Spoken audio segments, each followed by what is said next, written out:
নমস্কার বন্ধুরা, কেমন আছো তোমরা সবাই? চলে এসেছি আজ একটি নতুন ভিডিও নিয়ে।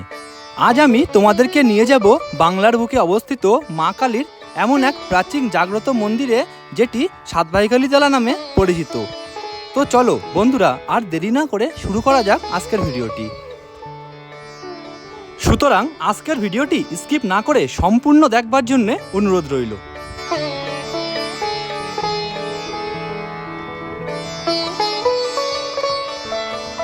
গুড আফটারনুন বন্ধুরা, কেমন আছো তোমরা সবাই? আমি অঞ্জন চলে এসেছি আজ একটি নতুন ভিডিও নিয়ে। থাম্বনেল দেখে নিশ্চয়ই বুঝতে পেরেছো আমি কোথায় যাচ্ছি। আমি যাচ্ছি উত্তর চব্বিশ পরগনা জেলার বনগাঁতে অবস্থিত এক জাগ্রত কালী মায়ের মন্দির, যেটি মা সাতভাইখালীতলার মন্দির নামে পরিচিত। তো চলো যাওয়া যাক এবং দেখতে থাকো আজকের ভিডিওটি। সাতভাইখালীতলা মন্দিরটি উত্তর চব্বিশ পরগনা জেলার বনগাঁ শহরের রামনগর রোডে অবস্থিত। এই সাতভাইখালীতলা মন্দিরে আপনারা সড়ক কিংবা রেলপথে দুভাবেই পৌঁছাতে পারেন। রেলপথে পৌঁছাতে চাইলে শিয়ালদাহ স্টেশন থেকে বনগাঁগামী লোকাল ট্রেনে চড়ে বসুন এবং নামুন বনগাঁ রেল স্টেশনে, এবং বনগাঁ রেল স্টেশনের বাইরে থেকে টোটো কিংবা ভ্যান ধরে 20 মিনিটের মধ্যে পৌঁছাতে পারেন এই মন্দিরে।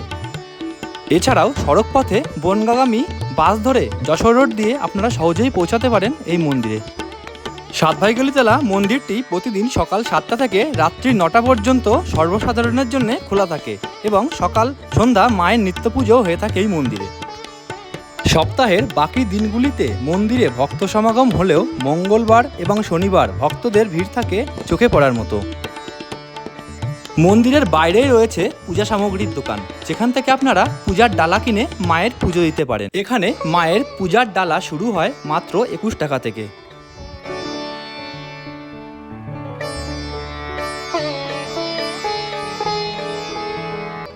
মন্দিরের পিছনের চত্বরে রয়েছে বিশাল এক প্রাচীন বট গাছ, যেটিকে খুব পবিত্র বলে মনে করা হয়।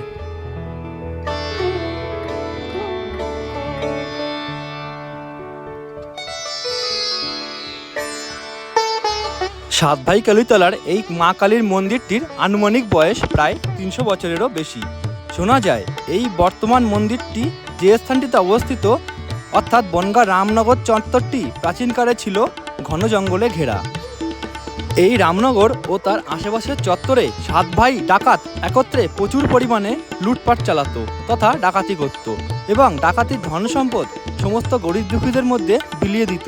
ঠিক তেমনই একদিন ইংরাজির 1720 সালের পৌষ মাসের রাত্রে সেই ডাকাত সাত ভাই ইছামতির নদী ধরে বাংলাদেশের যশোর জেলার তৎকালীন জমিদার দেবাশিস দত্তের বাড়িতে ডাকাতি করতে যান এবং বাড়ির আরাধ্যা কালী মায়ের মন্দিরে ডাকাতি করে মায়ের সমস্ত অলংকার লুটপাট করেন। লুট করা সোনার গয়না নিয়ে যখনই সাত ভাই মন্দির থেকে বেরোতে যাবে, ঠিক তখনই পিছন থেকে দেবী মূর্তি ডাকাতকে উদ্দেশ্য করে বলেন, সবই যখন নিয়ে যাচ্ছিস তো আমাকেও সাথে করে নিয়ে চল। মা কালীর এমন আদেশ শুনে সেই সাত ভাই মায়ের মূর্তিকে সাথে করে নিয়ে চলে আসে এবং রামনগরের ঘন জঙ্গলের ভিতর মায়ের মন্দির বানিয়ে মায়ের পূজা শুরু করেন, যা এখন বর্তমানে সাতভাইখালীতলা নামে পরিচিত। প্রতি বছর পৌষ মাসব্যাপী এই মন্দির চত্বরে বিরাট মেলা বসে এবং প্রচুর মানুষের ভিড় হয়। সাতভাইখালীতলা মন্দিরটির পিছন দিক থেকেই প্রবাহিত হয়েছে ইছামতি নদী এবং ইছামতি নদীর ঠিক ওপারেই অবস্থিত মদন বাবাজির শ্মশান। তাই রেল ব্রিজ দিয়ে পায়ে হেঁটে চললাম মদন বাবাজির শ্মশান দেখতে।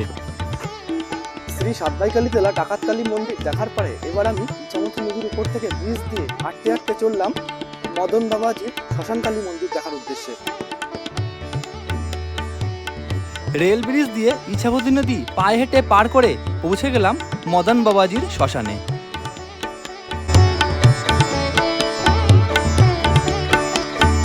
আমি এখন দাঁড়িয়ে আছি মদন বাবাজির শ্মশানকালী মন্দিরে। দেখতেই পাচ্ছেন আমার পিছনে মদন বাবাজির সেই শ্মশানকালী মন্দির, এবং মন্দিরটি কিন্তু ইছামতি নদীর পাড়ে অবস্থিত।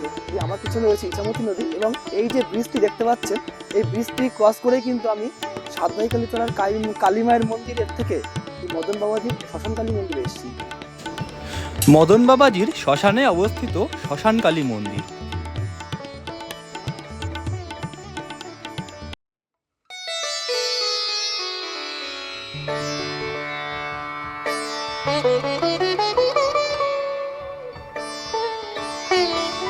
যেহেতু সন্ধ্যা হয়ে যাচ্ছিল, তাই মদন বাবাজির শ্মশানকালী মায়ের দর্শন করে আবার ফিরে চললাম সাতভাইকালীতলা মায়ের মন্দিরের উদ্দেশ্যে।